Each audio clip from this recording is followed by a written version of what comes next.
स्वागत है आप सभी का आज की इस न्यू वीडियो में। आज की इस न्यू वीडियो में हम लेकर आए हैं एनुअल एग्जामिनेशन क्लास 7 इंग्लिश का क्वेश्चन पेपर, यानी कि आज हम वार्षिक परीक्षा कक्षा 7 अंग्रेजी का क्वेश्चन पेपर शो करने वाले हैं और साथ में मैं आपको इस क्वेश्चन पेपर को हल भी करवाऊंगा। आज की वीडियो बहुत ही इम्पोर्टेंट होने वाली है, इसलिए कक्षा 7 के जितने भी स्टूडेंट हैं वो इस वीडियो को शेयर कर दें अपने दोस्तों के साथ, ताकि उन्हें भी इस वीडियो का लाभ मिल सके।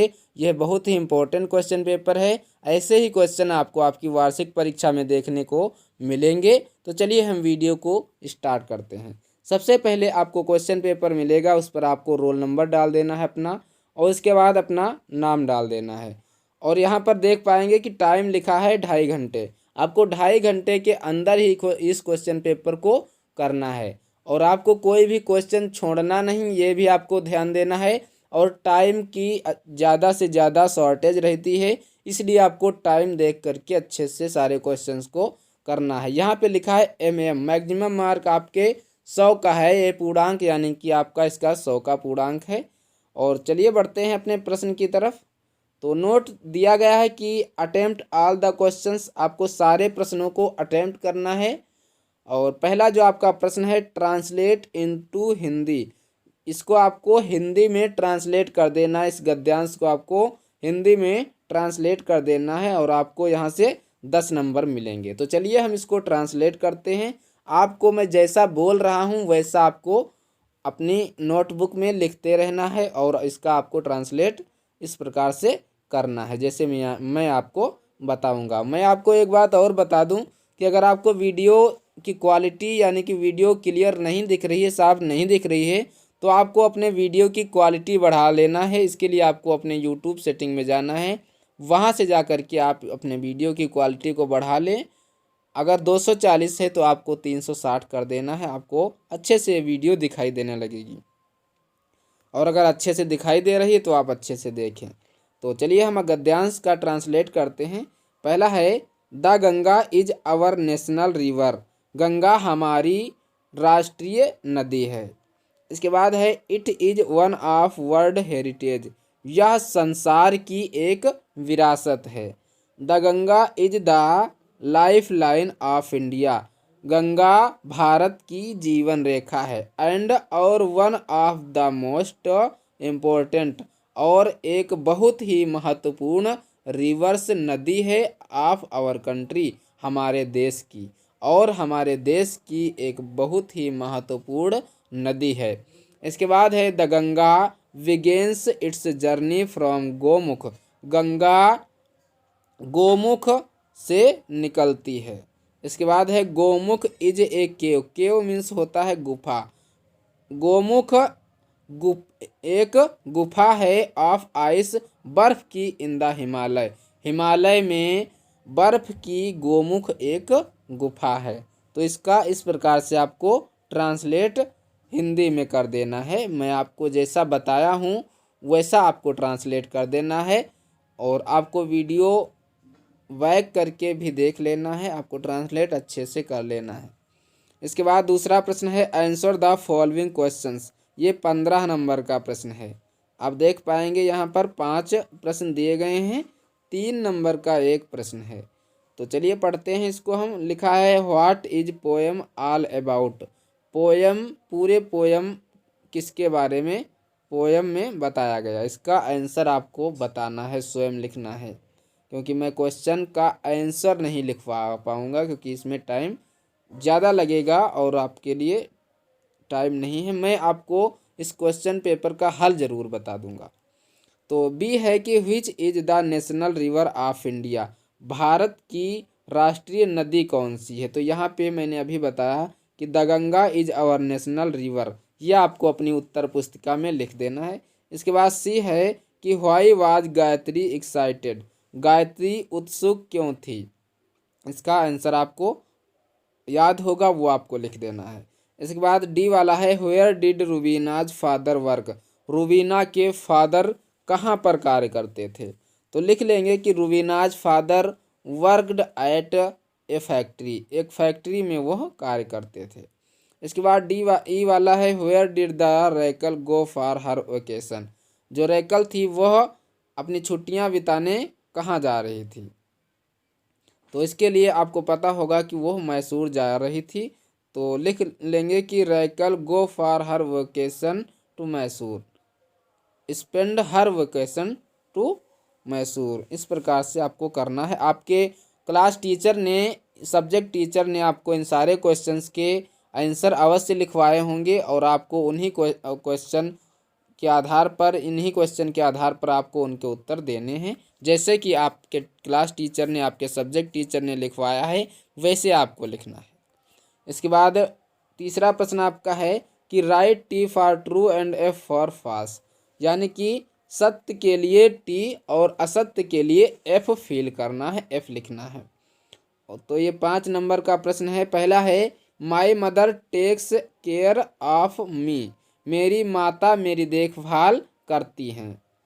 तो ये स्टेटमेंट सही है क्योंकि सभी की माता देखभाल करती हैं ना। तो ये इसके लिए आपको टी फिल कर देना है। क्या फिल करना है? टी। इसके बाद आप देख पाएंगे दूसरा है सी ग्रीव अप इन इटली, वह इटली में बढ़ी। कौन, किसकी बात हो रही है यहाँ पर? आपको पता होना चाहिए, फ्लोरेंस नाइटिंगेल की बात हो रही है।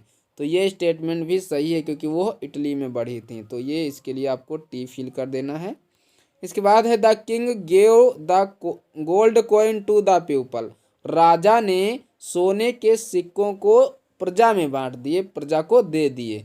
तो ये गलत स्टेटमेंट है क्योंकि प्रजा को नहीं दिया था, क्योंकि प्रजा बहुत ही इर्रेस्पॉन्सिबल थी, गैर जिम्मेदार थी। राजा ने क्या किया था? एक गड्ढे में सोने के सिक्के को रखवा दिया था, है ना। इसके बाद डी वाला है people felt ashamed and sorry, लोगों ने यानी कि प्रजा ने असेम्ड महसूस की, शर्मिंदगी महसूस की, एंड सॉरी और क्षमा मांगी। तो ये स्टेटमेंट सही है, इसलिए इसमें हम क्या भरेंगे? टी भरेंगे। इसके बाद आता है आपका पांचवा the king wanted to teach, राजा सिखाना चाहते थे, ए लेसन एक सबक, टू द पीपल, लोगों को। तो राजा अपनी प्रजा के लोगों को एक सबक सिखाना चाहते थे। तो ये भी स्टेटमेंट सही है, इसलिए यहाँ पर हम टी भरेंगे। इस प्रकार से आपको कर देना है। इसके बाद चौथा प्रश्न है कि fill in the blanks with the help of given words, इन शब्दों की सहायता से आपको रिक्त स्थानों को फिल कर देना है। ये 4 नंबर का प्रश्न है। 2 दिए गए हैं, 4 नंबर का है, आप अच्छे से कर पाएंगे। तो चलिए हम बताते हैं इसको किस प्रकार से आप करेंगे। यहाँ पे आप देख पाएंगे लिखा है the Ganga ends at, Ganga कहाँ पर समाप्त होती है, यानी कि गंगा समाप्त होती है। तो ये समाप्त होती है द बे ऑफ बंगाल, यानी कि आपका तीसरा सही है। तो यहाँ पर एट के आगे आपको द बे ऑफ बंगाल लिख देना है, बस आपको 2 नंबर दे दिए जाएंगे। इसके बाद बी वाला है the place where the Ganga joins the sea is, उस स्थान, कौन से स्थान पर गंगा ज्वाइंस समुद्र में मिलती है, यानी कि समुद्र में मिल जाती है। तो ये द गंगा सागर, द गंगा सागर यहाँ पर फिल कर देना है। इसके बाद 5वां प्रश्न आपका है कि right 4 lines from any poem given in your text book, आपको 4 लाइनों की कविता लिख देनी है अपनी पुस्तक से। कोई एक 4 लाइनों की कविता आपको अपनी अपनी पुस्तक से लिख देनी है। इसके बाद आपको 6ठा प्रश्न है कि write the plural form of the following, आपको इन शब्दों की प्लूरल यानी कि बहुवचन लिख देने हैं और आपको 5 नंबर मिल जाएंगे। 5 वर्ड दिए गए हैं। लास्ट वाला है कार, तो इसका हम कर देंगे कार्स, ये प्लूरल बना देंगे। मैन है तो इसका जब प्लूरल बनाएंगे तो ये हो जाता है मैन इसके बाद है चाइल्ड, चाइल्ड का जब प्लूरल बनाएंगे तो चिल्ड्रेन हो जाता है। इस प्रकार से हम चिल्ड्रेन लिख लेंगे। इसके बाद एक्स है, एक्स मीन्स होता है कुल्हाड़ी, तो इसका जब प्लूरल बनाएंगे तो एक्शन कर लेंगे। इसके बाद डीफ है तो डीफ्स हो जाता है। इस प्रकार से इसका प्लूरल बना लेंगे हम। इसके बाद 7वां प्रश्न आपका है कि match the masculine gender given in column A with its feminine gender given in column B, आपको मस्कुलाइन जेंडर ए को फेमिनाइन जेंडर कॉलम बी में मिला देना है, यानी कि मस्कुलाइन को फेमिनाइन जेंडर में मिला देना है। चलिए हम मिलाते हैं इसको। लिखा है टाइगर, टाइगर मीन्स होता है चीता, तो इसको हम मिलाएंगे टाइग्रेस। किस में मिलाएंगे? टाइग्रेस में, इस प्रकार से। इसके बाद है नेफ्यू, नेफ्यू इसको हम मिला देंगे नाइस में, ये हो जाता है इसका विलोम, इसका फेमिनाइन जेंडर। पिकॉक को हम मिलाएंगे पिहेन में, ये इस प्रकार से मिला देंगे। इसके बाद हॉर्स, हॉर्स को मिलाते हैं मेयर में, और इसके बाद प्रिंस को मिलाते हैं प्रिंसेस में। इस प्रकार से आपको मैच कर देने हैं अच्छे से। इसके बाद प्रश्न नंबर 8 है कि write an application to the principal of your college for sick leave. यह 10 नंबर का प्रश्न है। आपको अपने प्रिंसिपल, अपने प्रधानाचार्य को बीमारी पर एक एप्लीकेशन लिखना है, एक प्रार्थना पत्र लिखना है, ये आपको लिख देना है। अगर आपको ये एप्लीकेशन लिखना नहीं आता है तो लिंक डिस्क्रिप्शन में है, वहाँ से जाकर के आपको एप्लीकेशन लिख लेना है। किस प्रकार से एप्लीकेशन लिखते हैं वहाँ पर हमने आपको बताया हुआ है, तो वो वीडियो अवश्य देख लें। इसके बाद 9 नंबर प्रश्न है right the definition of pronoun और एडजेक्टिव विद इट्स एग्जाम्पल। आपको प्रोनाउन की परिभाषा लिखनी है, या तो आप एडजेक्टिव की परिभाषा लिखें और साथ में एग्जाम्पल अवश्य लिखें, यानी कि इसके एग्जाम्पल भी आपको लिखने हैं, और इसके लिए आपको 10 नंबर दिए जाएंगे। इसके बाद 10 नंबर का प्रश्न है, 10 नंबर है प्रश्न कि write the opposite of the following. आपको इन शब्दों के अपोजिट लिखना है। अपोजिट का मतलब होता है विलोम शब्द। 4 नंबर इसके लिए दिए जाएंगे। जैसे कि गुड है, तो गुड का अपोजिट सभी को पता होना चाहिए, बैड होता है। आर्टिफिशियल, इसका अपोजिट आपको लिख देना है। इसके बाद आंसर, आंसर का तो आपको पता होगा, क्वेश्चन होता है, नहीं होता है, तो ये आपको क्वेश्चन लिख देना है। इसके बाद आता है translate, translate the following into English. आपको नीचे दिए गए जो सेंटेंस हैं उनको आपको इंग्लिश में ट्रांसलेट कर देना है। 10 नंबर दिए जाएंगे, 5 ट्रांसलेट आपको करने हैं। चलिए मैं आपको करके बताता हूँ। लिखा है मैं 7वीं कक्षा में पढ़ती हूँ, तो ये आपका प्रेजेंट इंडेफिनिट टेंस है, तो उसके रूल लगाएंगे। तो मैं के लिए आई लिखेंगे। इसके बाद पढ़ना के लिए रीड, इसके बाद रीड इन क्लास 7।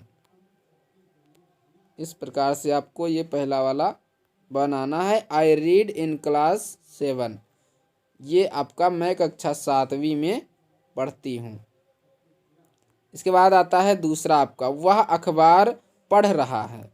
तो इसके लिए आपको ये टेंस कौन सा है? प्रेजेंट कंटीन्यूअस टेंस है, तो इसके लिए आपको बनाना है he is reading, he is reading news paper, he is reading news paper. इस प्रकार से आपको कर लेना है। मैं आपको बोल रहा हूँ वो आपको लिख लेना है बस, बाकी आपको अच्छे से दिखाई नहीं दे रहा होगा, कोई बात नहीं, मैं आपको बोल करके बता रहा हूँ।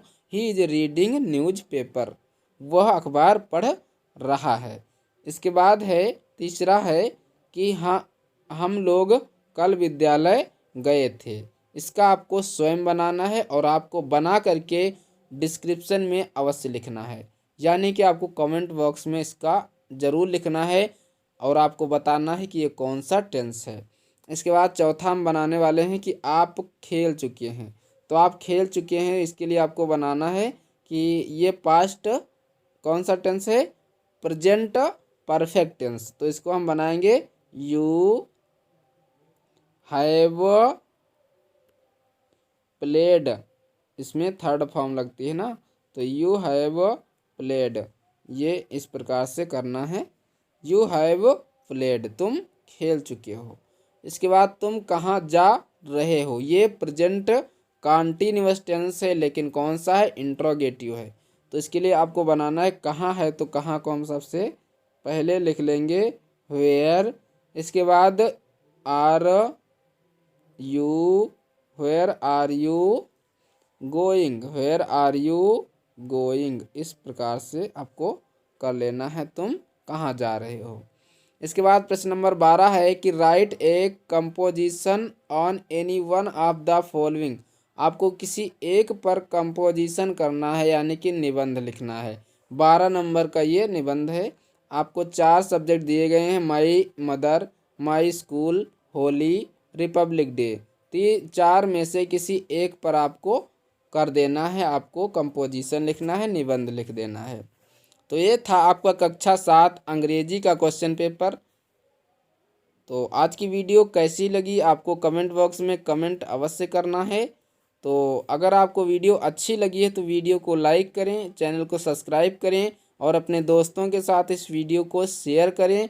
और अगर आपको किसी भी सब्जेक्ट का क्वेश्चन पेपर चाहिए तो आप हमें कमेंट बॉक्स में कमेंट अवश्य करें, हम आपको उस सब्जेक्ट का क्वेश्चन पेपर अवश्य प्रोवाइड कराएंगे।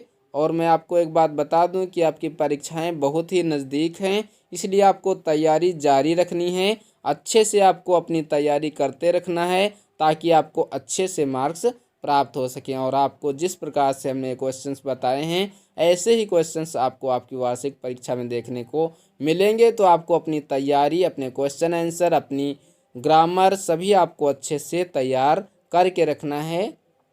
तो आज की वीडियो में इतना ही, मिलते हैं अगले वीडियो में, तब तक के लिए जय हिंद, नमस्कार।